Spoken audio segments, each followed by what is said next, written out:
So, building on all those points, I come to you and ask you this question since you mentioned about the capital and all that stuff. As Doctor said, it's a passe, right? Should we move on from ROI? Is it an irrelevant question now, specifically for an industry like yours? And how would you like to do? I completely agree with you. I don't think we should even question why we are talking about something like an ROI. I think that question really passed time when we stopped calling ourselves personal management and we called ourselves human resources. Once we accepted that we are resources, that means then you are going to measure an ROI on your resource. So you have to accept that in the industry we are, and it's not related to just my industry, the industry which I come from, but human capital, we have to measure their productivity, how they are going to be more productive and how you really can derive better benefit out of it. That is going to be the main key factor. So let me just provoke you a little bit here, okay? So if you want to go there and, we heard about that middle belly of IT is getting fatter and, all that stuff. So you're going to treat people like assets, you're going to throw them out, saying this guy is now more expensive to me. Yeah, let me just get a younger workforce, and just as he was saying, we have to use those fancy words to say we go re-engineer and all that stuff. You're going to treat people like you treat any asset. And asset grows, expensive and it depreciates, right? So you say, okay, let's change the asset. So is the thinking going to go in that direction or some direction which Dr. Shubhra is saying? That you have to be holistic, reimagine the whole thing. What's the direction it's going to take in the short term, which is, I'm not worried about 10 years from now, I'm just worried about 1 to 3 years. Yeah, I think in the short term, people may take a view that this is an asset which is becoming more expensive and I want to dispense with it or want to replace it with a cheaper asset. But I think that is the basic difference why human is not a commodity, and that is why the human angle which comes from it. The value which can come with age, with time, that needs to sit on the top of treating not just as a commodity. Because if it's a commodity, then I would treat it as saying that the value depreciate. How that value can really appreciate? It is the role which that human will play at different times, which is going to be very relevant to it. Let me give you a very interesting example in cricketing terms. We are in the cricket. So we knew when, this is an example about Imran Khan and Wasim Akram. When Wasim Akram came into the Pakistan team, Imran Khan saw that here was a guy who was super talented. He could do everything what Imran used to do at that age and do it much better. And Imran could have felt threatened that here is a young, fast bowler with super talent who could do things which better than I can do because I'm aging, I have a lot of I have a stress fracture, I have this, my body. But I'll like to interject there because what did he do? Actually what is happening there is that, right? Because at 40 everybody kind of goes away. No, but that's because that was the industry. But what did Imran do? That's very important. He says that here is something which I bring to the table. I bring to the table the direction which I can give into that which ball he should bowl so that he can get a wicket. That brings what Imran could bring. That's a little controversial because I would say that on that kind of any competitive arena, whether it is football, cricket, anywhere, you burn out at 35. You can stretch to 38, maybe 40, but you burn out. And there the return on capital is very simple. You're out. You may be on a panel like this or you become a commentator, but you're definitely out of the game. So let me ask you this question because it's a more philosophical question and it comes from a lot of the mindset where manufacturing companies like Kirloskar, Bajaj, Tata, they talked about lifetime of an employee being with them, right? Starting from the first 20s and retiring into the 60s. And we talk about customer lifetime value now, but there was an employee lifetime value over a period of time. What are some of your views? Do you think, the people can be as productive, the return on those people as they grow in age and they grow in so-called wisdom, so to say, we are assuming that they become wiser, is that of value to companies like yours who had the philosophy of keeping people for years and years on your payroll? Okay. So let me clarify something first, and this is my view. Measuring ROI on your people does not mean that you're treating them as objects. It does not mean that you're treating them as money or revenue generating creatures. No. To me, measuring ROI is to see that, okay, I've invested so much in this particular person, right? Now, based upon that, is the cost which I'm incurring for this person, is that making sense in my balance sheet? That's what measuring ROI is for me. If not, then the person needs to be moved to a particular role where he or she could be more productive, or do some more investment on that particular person to make sure that you get the returns. But yes, I have to justify those returns to my CFO at the end of the day. So it doesn't mean that I'm looking at them as objectives. Now, talking about lifetime employment, I'm a huge fan of that. I'm an ex-ITC guy. That's my alma mater. 6.5 years with ITC. So I'm a second generation ITC guy. Yeah, I believe in that. And I believe that there are two kinds of people, rather three kinds of people. The number one is that people that truly hitch their wagon to a star, and they learn, they add a lot of value, and they also add a lot of value to their own selves, which is very important. For example, in our vision statement in Kirloskar Technologies Limited, we say that we'll be a leadership factory. Yeah, which basically means that we will invest very heavily into our people, and tomorrow if they leave us and they join some other company and they become CEOs and do well over there, hey, guess what? We're very proud. Okay, past 2 years, I actually began the management training, the revised senior management training process over there, where every year now we're getting people from the IIMs and the ISPs and the IITs, and they go through a rigorous program of 1 year induction, and we tell them that, look, 3 years or 5 years later on, suppose you choose to move on. If you stay, we are very happy, but if you choose to move on, and you do very well in your company, we'll be very proud. So yes, I completely believe in it.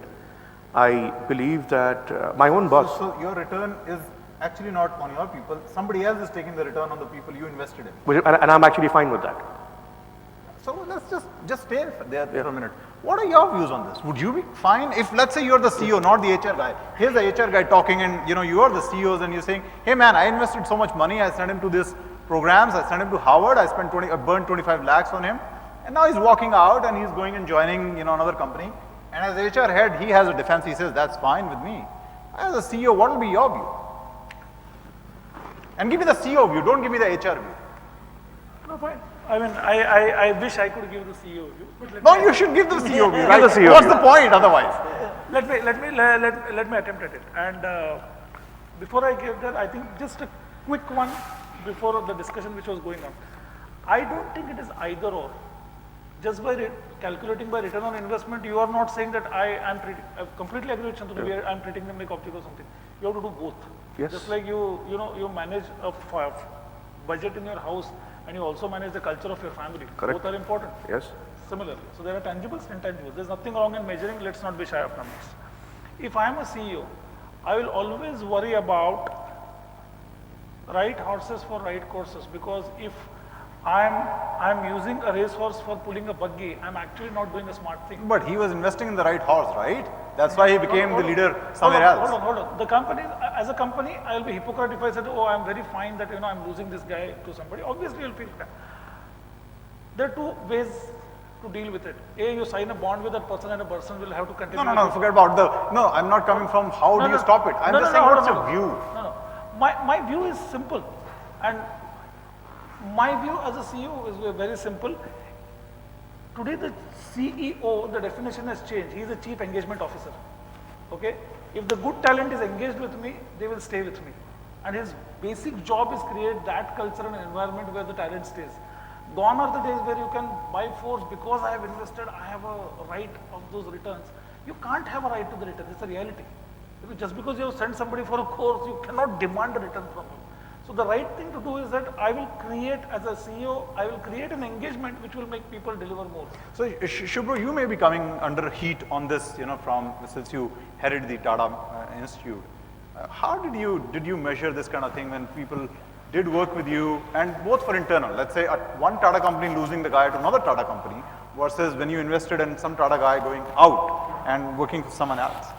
By the way, the former problem was a fairly big one. Yes, always, right? I think, firstly, from the perspective of the CEO, and by the way, I've spent about half my career as a CEO of a software company, and I would take the onus, certainly a key part of the responsibility myself, because it is a deficiency of the clarity of direction, it's the deficiency of really the culture of inclusion, and especially in somebody you've invested in. So it's a type 2 error, in some senses. Okay. So assuming it's not redeemable, I would certainly look to ourselves as an organization to say, how can we remedy this? So I would take it as a wake-up call, but I believe it is at least under the principle of contributory negligence, at least partly the CEO's personal responsibility. Okay.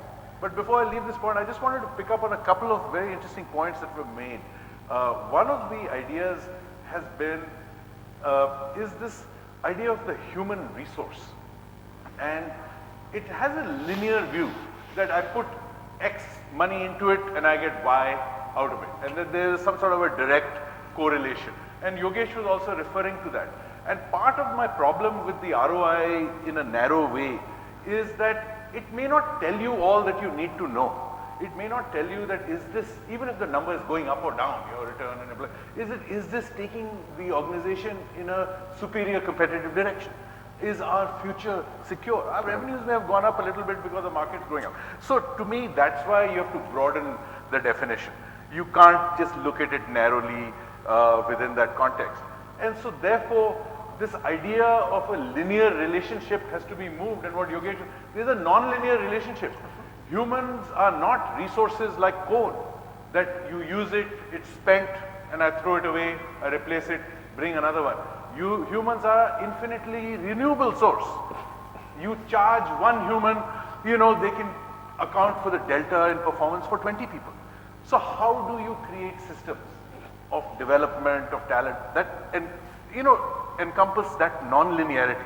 So when you ask me, what do people give me heat on, I ask people first, how clear are you about your organizational purpose? What outcomes are you specifically seeking to achieve from this cadre of people? And can we drill down to what can we expect from this group of people whom we are sending to Harvard, for instance, for the sake? What specific outcomes can we look at in 3 months, 6 months, 1 year? How will they be different? And by just capturing that from the individual, capturing that from the peers, capturing that from the superiors, you create an environment in which those outcomes become more possible. So that's why I said you've got to use numbers as the point of departure. Today it's not sufficient. So I turn to you, Sumit, and ask you that question because he also mentioned about, 8 to 10% kind of a number, etc., the benchmarks, and you guys said that 50% is. Where do these benchmarks come from? Who creates them, and why should there be a benchmark which is defined against which you want to measure this all the time? Why can't it be, why can't it be 20% or why can't it be 50% or 100%? How do you arrive at these kind of return on investment benchmarks, so to say?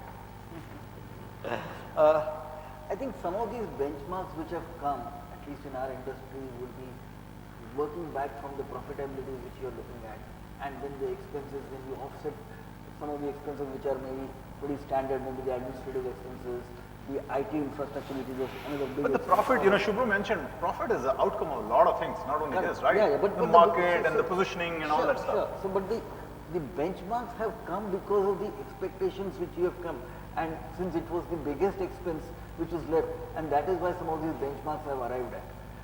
Now, who's to say that 5 times is not the right benchmark and 10 times is not the right benchmark? But if you are a Sequoia Capital or any other investor, so to say, they will demand 5, 10, 7, and they're very happy with 7 times return or something. So why on humans, the 20%, the 50%, why not 7 times, 10 times?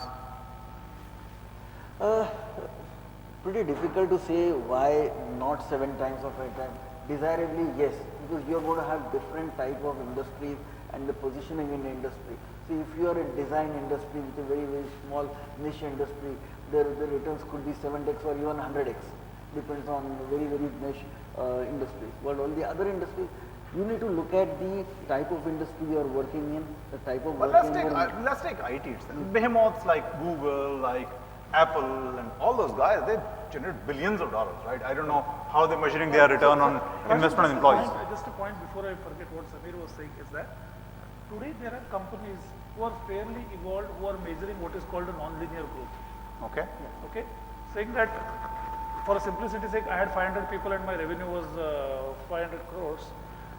I cannot be 1,000 people for 1,000 crores. So those measures are being set. Non-linear is being measured.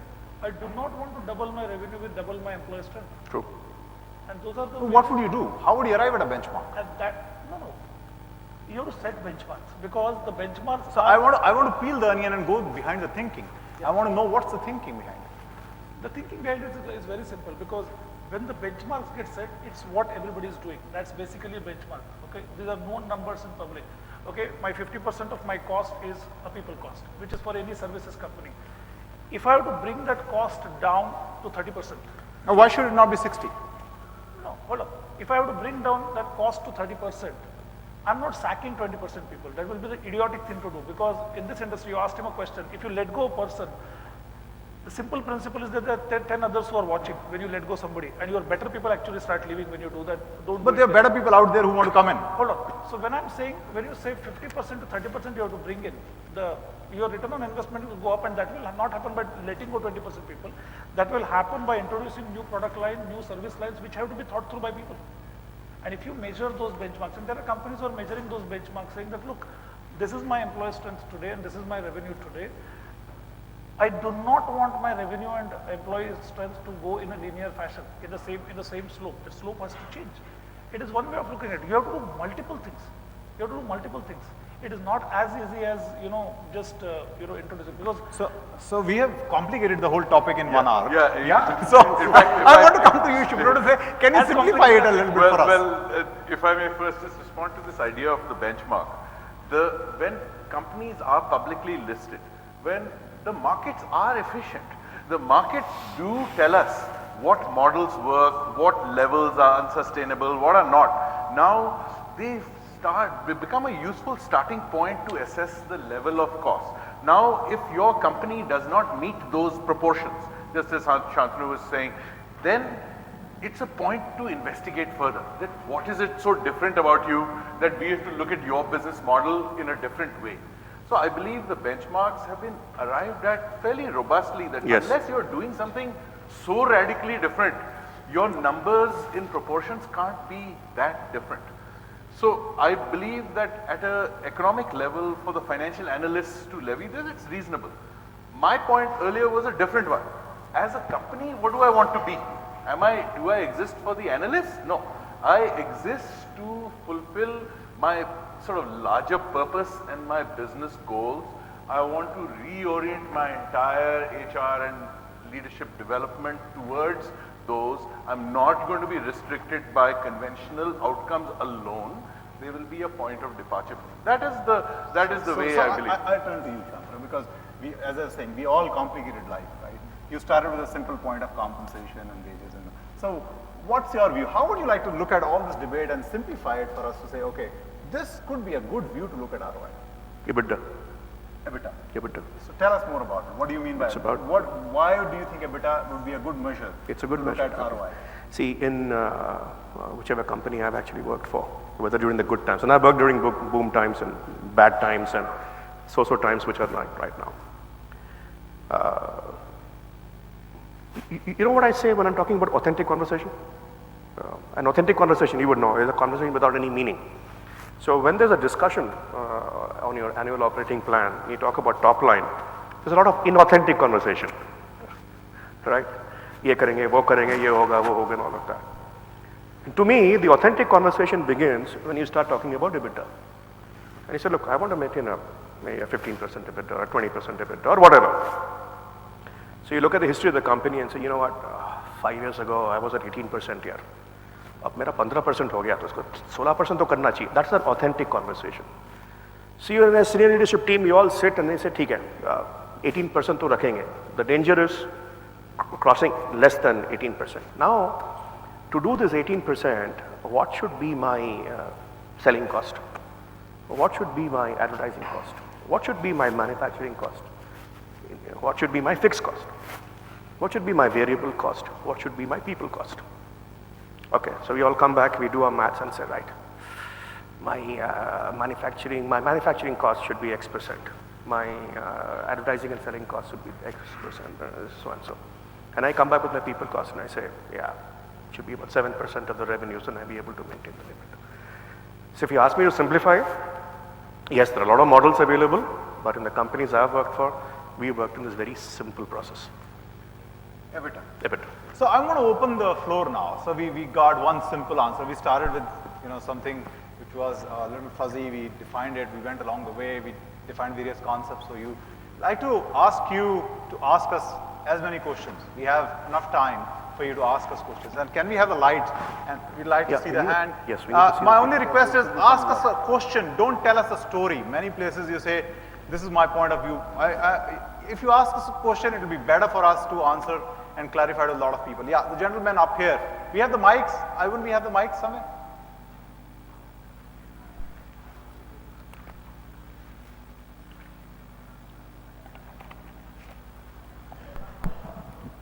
Give us a little bit more light in the room so we can see people. Thank you. As a part of frontline sales team, it is specifically told to us that this is your salary, you want 10 times of your salary by the business you make. We take that ownership. I just wanted to ask whether the same ownership is passed to different verticals of the organization. What our organization doing? So who are you asking this question to? Anybody, I think Anybody. can take. I actually didn't understand your question. So he's saying on sales, you tell us in sales, if I'm in sales, you tell me my salary is 100 rupees and I want you to produce 600 rupees for me. So your salary of 100 rupees is justified. He's saying, is it applied to other functions? It definitely is. Let me answer that. I mean, today the way the organizations are working is that actually smarter way to measure is that do not leave anything fuzzy, leave it to the results. And everything has to be numbers driven. So in a fairly decent system, just like sales people, even an HR person can calculate my annual score based on my goals. If you have granularized that to that level, it is possible. No, not possible. He's saying, are you Yeah, measuring? companies do that. Our company is measuring. Okay, companies do that. The simple answer is that at least the 3 companies whom I have seen closely do that. Okay. We had a question from gentleman here. We had before that, sir, there was a question somewhere from the back. Yeah. Can I ask you to please? Yeah. We'll come back to you, sir, in a second. Hi, my name is Girish. I am also from a Tata Group company. Somebody said with ITC, they like to invest in people. So I'm proud of a company which invests in people. We are actually a 3rd generation HR, which is always on WhatsApp HR groups. So recently I got an WhatsApp posting wherein the CEO is saying to the HR manager, so if we invest in people and if they leave, so what will happen? Whereas the HR manager says, if we don't invest and if they stay, what will happen? So on lighter note, it's a wonderful discussion just wanted to check with you, with all the dignitaries, we speak about the return on investment. Whether the law of diminishing return will apply to the human resources, wherein any additional input of training or the investment will reduce the productivity. So any additional investment will reduce the productivity. Reduce the productivity. So So what what's is the the question? what is the tipping point of investment? Wherein Is the tipping point of investment in a Yeah. person. Okay. That's Yeah. it. So I think the law of diminishing returns will certainly apply. And that is why the whole training, reskilling, upskilling in the current world, where in a fast moving world, this is something which is going to be required. Otherwise, you're going to have a diminishing return. And the only other way to handle that is to look at the role which that person is playing. Look at the role or look at reskilling, upskilling. But the law of diminishing return will certainly apply. Look, Subbu, what's your take on that? Law of diminishing return on investment in people. Well, there's no question that it does. And that's why it's important to track people increasingly at individual level wherever feasible. Again, that is to me the larger tenor of the observations that I was making, that we are in a world of increasing complexity. We are in a VUCA world. We have a proliferation of tools, technology, information. We increasingly have to redefine our roles. We have to use analytics cleverly. Now, eventually those become simple, but what goes into making something possible may be complex. So we use our cell phones seamlessly, but in reality there's a great deal of complexity in making that call possible. The same is going to be true for ROI measurements going forward, for talent assessment going forward, that we're going to have to construct multivariate indices, indices that include quantitative factors, that include qualitative factors, that we can combine and target to specific outcomes. So I don't believe simplicity is coming in the sense of, oh, there's going to be some magic number that will emerge that will allow us to measure people. All I'm saying is that simplicity will come through design and forethought on our part if we construct mechanisms to evaluate people. So gentlemen here. My question is to Mr. Shantanu. You said that you have invested so and so amount in a particular employee, 25 lakhs, 20 lakhs, and after a few years, 2-3 years, he leaves the organization and joins perhaps with the competitor. As a CEO, Mr. Sen and gentlemen, you answered. However, Shantanu, you said that as a HR person, you are fine with it. I'm interested in knowing why you are, as a HR person, you are fine with it. Okay. What are your views? Sure. So I'm going to just throw a quick question back at you. What do you think is the only activity that happens in an organization? Every other activity is an outcome of this activity. But what is the only activity which happens, which causes the outcome of everything else in an organization? It's a very simple thing. So next time be careful when you ask him a question. I'm going to ask you a question back, yes. Shall I give it to you? It's actually very simple. You'll laugh if I tell you. It's a conversation. In every organization, the only activity that happens, what are we doing right now? We are having a conversation. In every organization, what happens is there's a conversation that's continuously happening. Happens on emails, happens on manuals, happens on instructions, happens in meetings, right? So if the only activity that's happening, I'm talking about activity, not action. No? All the action is an outcome of a conversation. If the only activity in an organization is a conversation, what is the only thing that goes wrong in an organization? It's simple. It's a conversation, right? Simple, right? Therefore, what happens is you invest in an individual. 99% of your management development is based upon cultural development, whether it's functional investment, whether it's technical investment, whether it's behavioral investment. We're talking about training programs. It's because an organization defines our culture that we speak a particular language. So an ITC spoke a particular language, and HCL spoke a particular language. At Kirloskar, we speak a particular language. Yes, there'll be a lot of different views put onto it, but the language flow remains more or less constant. So you invest in a particular individual to be able to speak on the lines of that language so that the conversations don't go wrong. After 5 years, 6 years of investment, the individual's mind changes and the individual's conversation starts going different to what is the mood of the conversation organization. Then that person probably becomes a negative for the organization. He may be extremely good. You know, I hate to say this in a forum, but in my 23 years of experience, I have had to let go of some very, very bright individuals who brought in amazing profits, amazing results. And I had to let go of them because they simply could not get along with other people. Their conversations went wrong. So when this kind of a thing happens, which is a norm, which most of my esteemed colleagues who are sitting over here, my peers who are here, have seen that, and the person goes, a good HR person or a wise HR person will say, let the person go. The conversations are actually going wrong. The person goes to another organization or finds an organization which fits his conversation, and the fitment happens much better. Person does very well over there, you feel proud. So that was my point. Okay, yeah, from the lady here.